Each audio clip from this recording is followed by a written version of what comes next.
এছাড়া ঝর্ণাতে সবচেয়ে বিপজ্জনক যে স্থানটা, এই যে আমি দেখাই, সবচেয়ে বিপজ্জনক স্থান হচ্ছে এটা। এখান দিয়ে উপরে উঠা, এটার মতো বিপজ্জনক আর কোনো উপরে যে অনেকগুলা ঝর্ণা আছে সেগুলা তো এরকম নাই। সবচেয়ে বিপজ্জনক ঝর্ণা হচ্ছে এটা। আর এটাতে দেখেন উপরে কিন্তু রেড সিগন্যাল দেওয়া আছে, এই যে লাল পতাকাগুলো দেওয়া আছে, বেঁধে দেওয়া আছে। এরপরেও কিছু পোলাপান উঠছে, এটির মনে করেন কলিজা আছে, বলতে হবে কলিজা আছে, এই জন্য উঠছে। এরা আবার চলে গেছে। এই যে দেখতে পাচ্ছেন কি না, উপরে কিন্তু আরো একটা ঝর্ণা আছে। এই যে উপরে উপরে এখান দিয়ে হালকা হালকা আর ছোট একটা ঝর্ণা আছে। আর এই ঝর্ণাটা খুব মারাত্মক। এখানে পানির এত চাপ, বর্ষাকালে এত চাপ। আর এগুলো কিন্তু ঝর্ণার পানি না, এগুলো হচ্ছে বৃষ্টির পানি। আপনারা শীতকালে আসলে এখানে কিন্তু ঝর্ণার পানিটা পাবেন, প্রাকৃতিক পানিটা পাবেন শীতকালে। আর শীতকালে এই পানিগুলো একদম পরিষ্কার থাকে। আর এই সাইডটা দিয়ে উঠা একদম বিপজ্জনক। এই সাইড দিয়ে এখান দিয়ে উঠা একদম বিপজ্জনক। এই যে উপরে কিন্তু অনেক খাড়া খাড়া এগুলা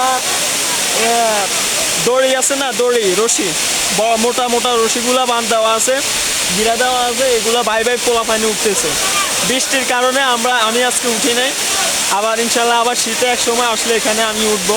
আমি আগেও একবার উঠেছি 2018 সালে এখান দিয়ে বেয়ে। তখন কিন্তু এখানে এতটা খাড়া ছিল না। এটা মানে এখানটা খাড়া ছিল বলতে একদমই খুব হার্ডলি ছিল, কিন্তু এখন অনেক গাছের গোড়া থেকে মাটিগুলো সরে গিয়েছে, যার কারণে এখান দিয়ে এখন উঠতে খুব কষ্ট হয়। ওই যে দেখেন মানুষ কীভাবে বেয়ে বেয়ে মাটি ধরে ধরে উঠতেছে। আমি আপনাদেরকে দেখাই, এই যে দেখেন, জুম করে দেখাই, এই যে উপরের দৃশ্যটা। তারা বলতে গেলে বাচ্চা পোলাহানের মতো হাড় কেটে কেটে তারপরে উঠছে।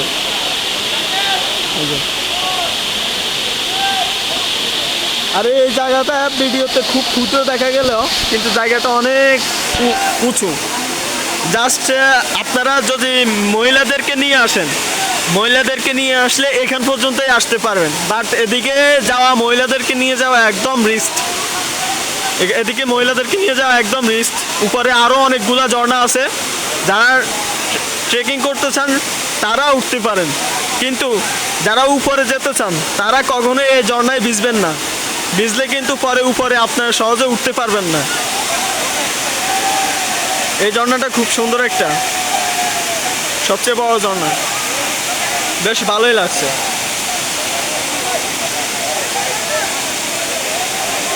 মানুষ ধীরে ধীরে আসতেছে।